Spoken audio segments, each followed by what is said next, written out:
Bueno, creo que todos podemos recordar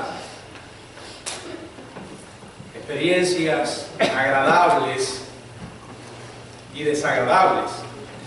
Las desagradables cuando usted escucha malas noticias y las agradables cuando una gran noticia llega a su vida. Ahora quiero que nos enfoquemos en esas buenas noticias. Trate de trabajar allí en sus recuerdos toda esa gran cantidad de noticias buenas que usted ha recibido.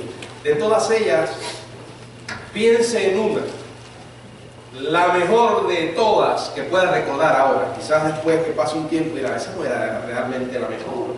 He tenido otras buenas noticias.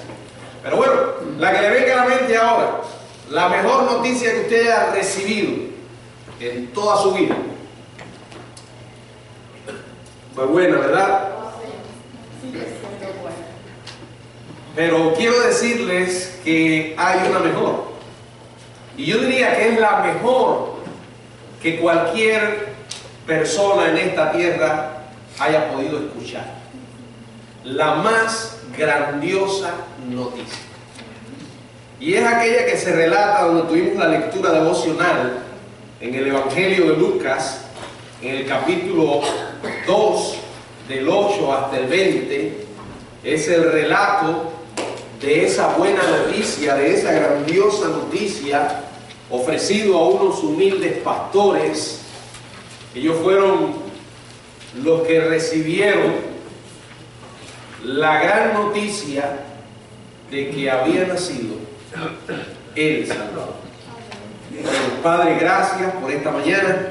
Gracias porque recordamos el nacimiento de tu Hijo. Gracias porque en Él también pensamos la razón por la que vino para morir por nosotros. Gracias, Señor, porque por medio de la muerte y resurrección de tu Hijo tenemos esperanza y vida eterna. Ahora ayúdanos a compartir esta buena noticia con tu pueblo aquí reunido. Y Padre, si hay en esta hora alguna persona que aún no tiene esa relación contigo, que pueda tomar la gran decisión de recibir a Jesucristo. Que este sea su día de salvación y de genuina Navidad. Señor, te lo pido en el nombre de Jesús. Amén.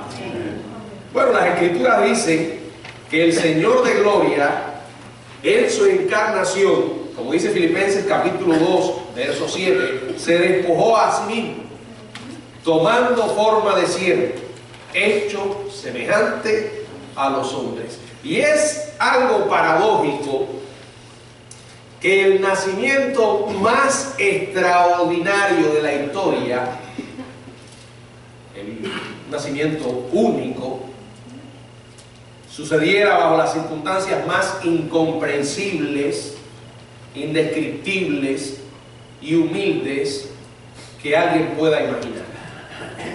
Jesús nació en el lugar donde se guardaban los animales de aquellos que se alojaban en un albergue público. Nadie en el apacible pueblito de Belén se dio cuenta del significado de lo que había ocurrido, excepto hasta cierto punto los padres del niño, José y María. Pero esto estaba a punto de cambiar. El silencio relacionado con el nacimiento del Salvador se rompería del modo más sobrenaturalmente dramático. Y el tema de este pasaje, de Lucas 2, se halla la declaración del ángel en el verso 11, que dice: os ha nacido hoy un Salvador. ¡Qué gran noticia! La noticia de un Salvador, una noticia que expresa la provisión de Dios para la mayor necesidad humana. De hecho, los seres humanos podemos creer que tenemos distintas necesidades, y de cierto las tenemos. Pero la mayor necesidad que tenemos los hombres, la mayor necesidad es de un Salvador, de un Salvador. Y el anuncio de los ángeles, ese anuncio angelical de su nacimiento, estableció desde el principio el propósito de la vida y ministerio de Jesús. Para eso Él vino. Esa fue la razón que se despojó a sí mismo, tomando forma de siervo, hecho semejante a los hombres. Jesucristo no fue simplemente un judío sabio, ni tampoco un maestro de moral y ética, menos todavía un reformador social pasivo y no violento, una especie de Gandhi del primer siglo. No, Él fue y es el Salvador. Ese es el Jesús de la Biblia, el Salvador. Más aún, mi Salvador. Podemos personalizarlo, podemos aplicarlo a nuestras vidas. Claro, el problema con hacer esa personalización y esa aplicación a nosotros es que uno, en primer lugar, debe aceptar que ¿qué? Que usted necesita de ese Salvador. ¿Salvador de qué? Del pecado. Y para uno entender que necesita un Salvador del pecado, debe reconocer que es pecador. Y ese es el gran problema con mucha gente hoy, que se consideran buenas. Y entonces, para tratar de lograr esto, se comparan con personas que desde el punto de vista humano, según las normas humanas, son peores. Y entonces eso hace que uno quede bien. Si yo me comparo con Hitler, indiscutiblemente voy a quedar bien. Si se compara con Osama Bin Laden, igual, ¿verdad? Ahora, cuando tenemos que compararnos con Dios, entonces ahí está el problema. Porque la Biblia dice que Él es santo, sin pecado. El hombre debe entender que Jesús es el Salvador. Como dice la Biblia, vino a buscar y a salvar. A eso vino Jesús. Y el anuncio del nacimiento de Jesucristo presagia la más grandiosa noticia que el mundo ha oído jamás y oirá. De esta narración, de ese anuncio y sus consecuencias, emergen 5 verdades que me gustaría dejarles en esta mañana de Navidad. 5 verdades acerca de esa buena noticia. Y ustedes saben que la buena noticia es el Evangelio, ¿verdad? La mejor de todas las noticias. En primer lugar, vamos a ver la proclamación de las buenas nuevas. Dice la Biblia en el verso 8 y verso 9 de este capítulo 2. Me gustaría leer, dice: había pastores en la misma región que velaban y guardaban la vigilia de la noche sobre su rebaño. Y aquí se les presentó un ángel del Señor, y la gloria del Señor los rodeó de resplandor, y tuvieron gran temor. Luego dice el verso 10, la primera parte: pero el ángel les dijo, no temáis, porque aquí os doy nuevas de gran gozo. Bueno, la buena noticia llegó al grupo de personas más improbable. Y esto es algo que siempre me recuerda que Dios trabaja por los caminos que nosotros menos imaginamos. Y escoge a las personas que quizás nosotros menos pensemos escoger. Porque la Biblia dice que los pensamientos de Dios no son nuestros pensamientos. Porque usted y yo miramos la forma, la envoltura. Dios va mucho más allá y mira el corazón. Los pastores estaban casi al final de la escala o de la escalera social. A nosotros quizás no se nos hubiese ocurrido elegir a estas personas para darles esta gran noticia. Ellos eran analfabetos, personas sin formación, se dedicaban a cuidar los animales, las ovejas, y debido a que estos animales requerían atención, cuidado, los 7 días de la semana, les era absolutamente imposible cumplir con toda esa cantidad de regulaciones con que los fariseos habían cargado al día de reposo. Y entonces se les veía como una violación continua de las leyes religiosas. Ver un pastor de ovejas era ver un transgresor de las tradiciones de los fariseos y los consideraban como seres o personas ceremonialmente impuras. Y estas son las personas que Dios eligió. Ahora, ese Dios se hace carne y lo vemos entrar en el escenario humano haciendo lo mismo. Encontramos a un Señor que no respeta las reglas del juego, esas reglas establecidas por los hombres, y va por encima de los prejuicios y las barreras humanas, interesándose en el alma y el corazón. Él vino a buscar y a salvar lo que se había perdido. Estos pastores estaban cuidando las ovejas en una región alrededor de Belén, a casi 10 kilómetros de Jerusalén. Dice que velaban y guardaban las vigilias de la noche sobre su rebaño. Las ovejas eran llevadas a los campos durante el día para pastar. Por la tarde se trasladaban a los rediles y en la noche los pastores se turnaban para cuidar del rebaño. Allí en esos rediles estaban en una mejor protección de los ladrones y de los predadores. Mientras estaban haciendo normalmente sus funciones, vigilando su rebaño, ocurre algo extraordinario. Se les presenta ¿quién? Un ángel del Señor.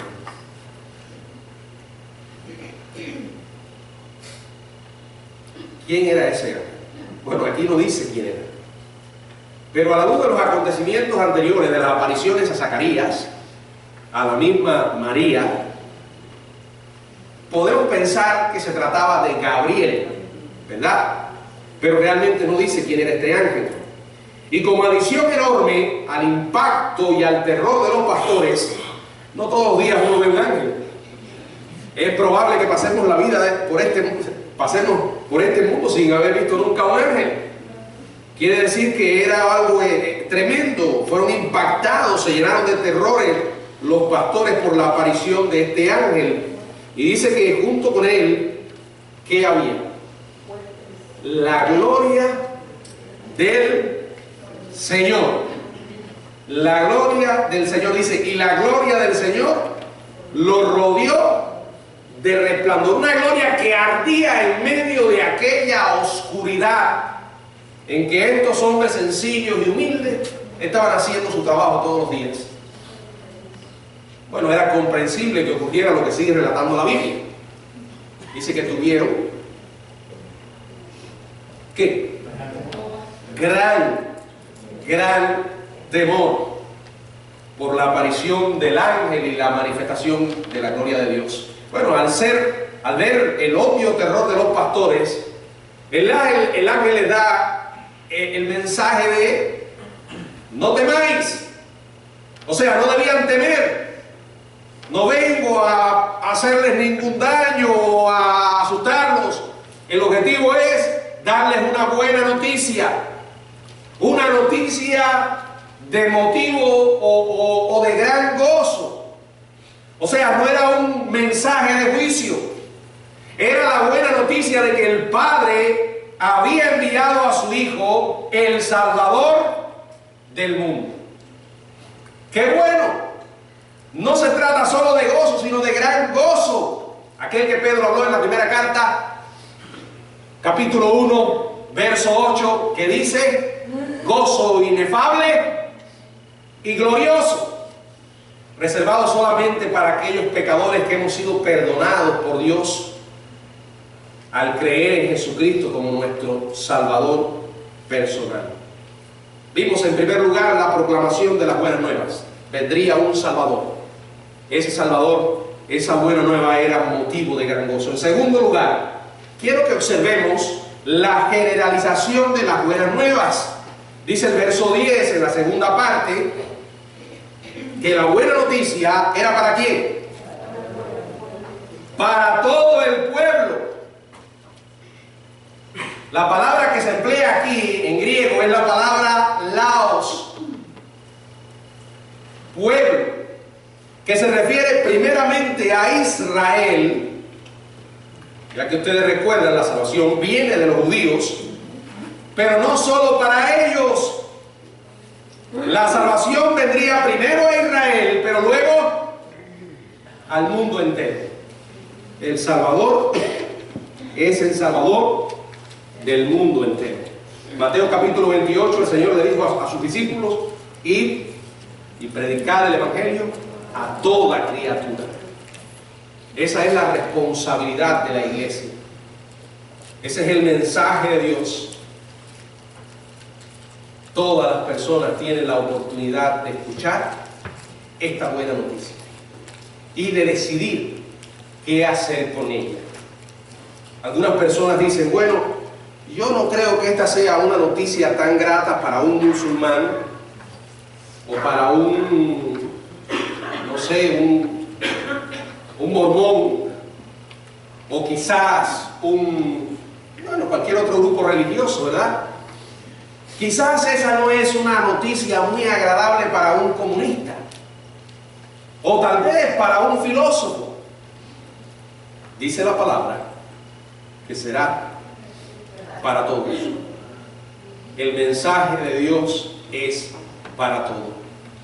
El que algunas personas lo rechacen no va a cambiar la realidad de que Dios envió a su Hijo a morir por los pecadores, y su mensaje, su buena nueva, debe extenderse a todo el mundo. Dios nos guarde de privar a alguien de escuchar esa buena noticia. Muchas veces por prejuicios nos quedamos paralizados y decimos: a este no le voy a hablar de Cristo. ¿Por qué?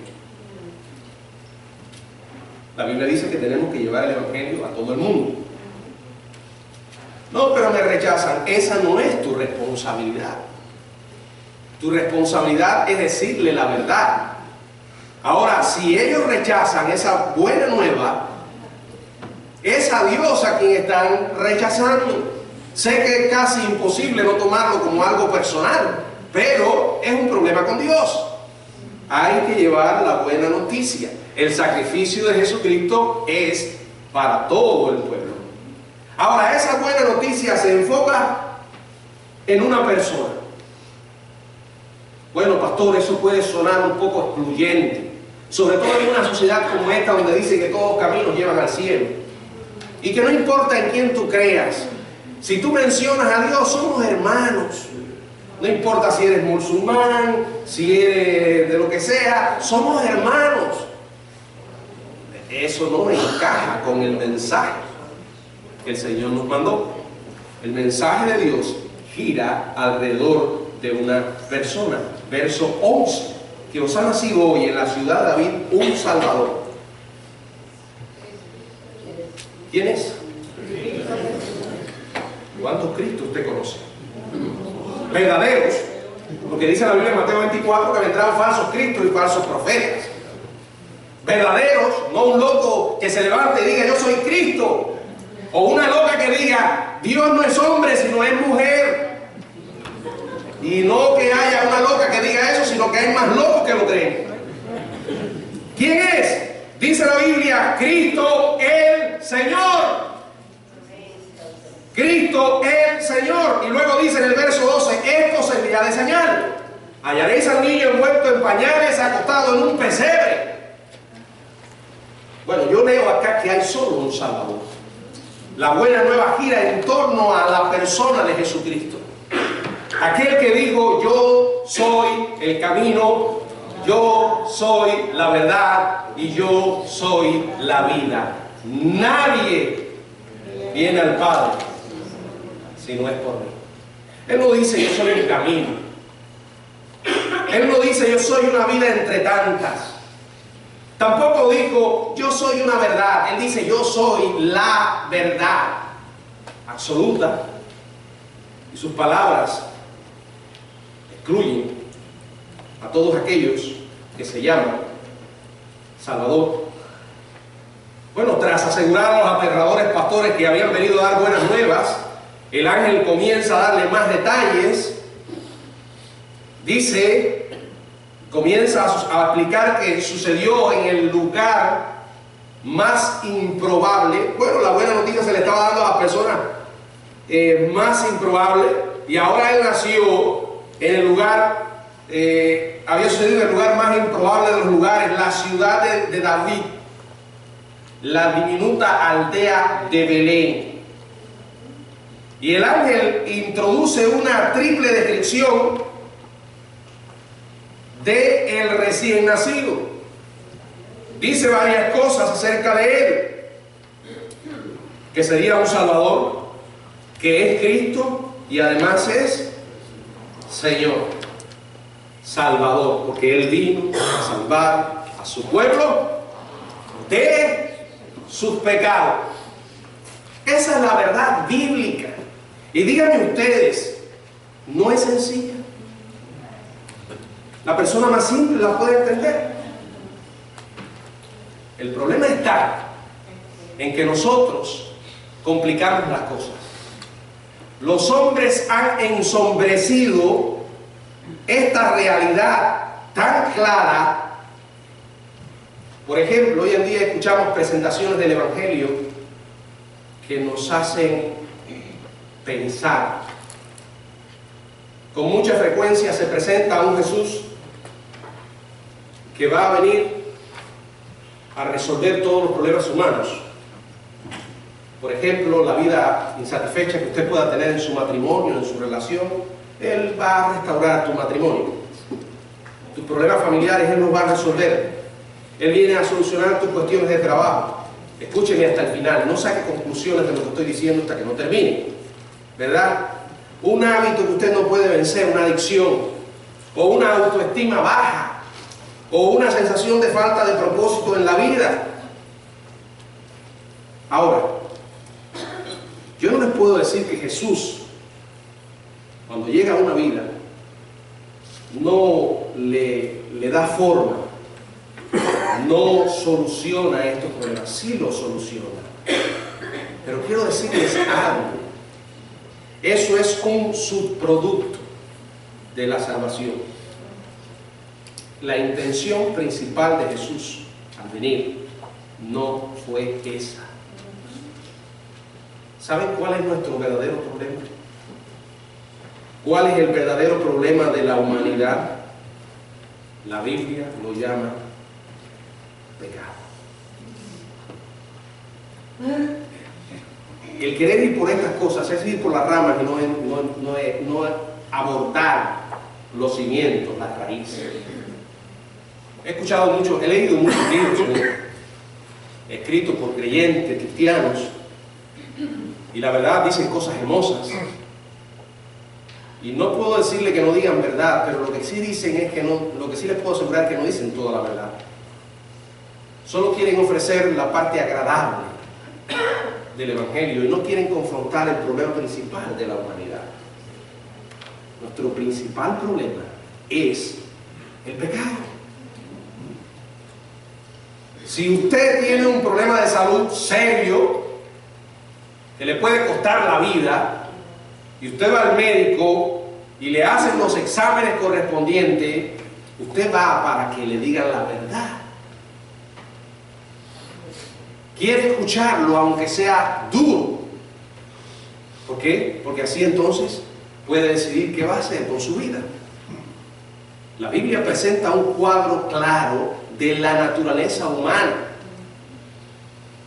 Y ciertamente no la describe de una manera favorable. Más bien la Biblia enseña que somos por naturaleza depravados. Tenemos una naturaleza caída. Si usted va a los primeros capítulos de Romanos podrá leer acerca de esto. Ese es el principal problema humano. El mensaje del Evangelio es que Jesucristo vino al mundo para rescatar a las personas del pecado y de la culpa que el pecado produce, pero no de sentimientos artificiales y psicológicos de culpa, sino de la verdadera culpa impuesta por Dios que condena al infierno. Ahora, cuando una persona entiende eso, reconoce su condición perdida, sabe que la única solución a su problema es la muerte de Jesucristo, el Salvador, creer que Él murió en la cruz por mí, arrepentirse de sus pecados y recibirle en su corazón, entonces Dios comienza a hacer una obra maravillosa. entonces todas estas cosas se verifican y ocurren. Dios soluciona los conflictos que puedas tener o te da fuerzas para buscar una solución. Dios comienza a obrar en tu vida y en tus relaciones. Amén. Pero el gran problema es que nosotros queremos preparar una carnada para que la gente muerda al anzuelo y que sea una carnada agradable al oído y a la vista. Y se nos olvida que el mensaje es que Él es un Salvador. En segundo lugar, Cristo. Cristo. Este título tan elevado para un bebé nacido en tan humildes circunstancias. La palabra equivalente en el Antiguo Testamento era Mesías, el ungido. Jesús fue ungido primero en el sentido de que es el rey señalado de Dios, rey de reyes, que se va a sentar en el trono de David y reinará para siempre, como Gabriel le dijo a María.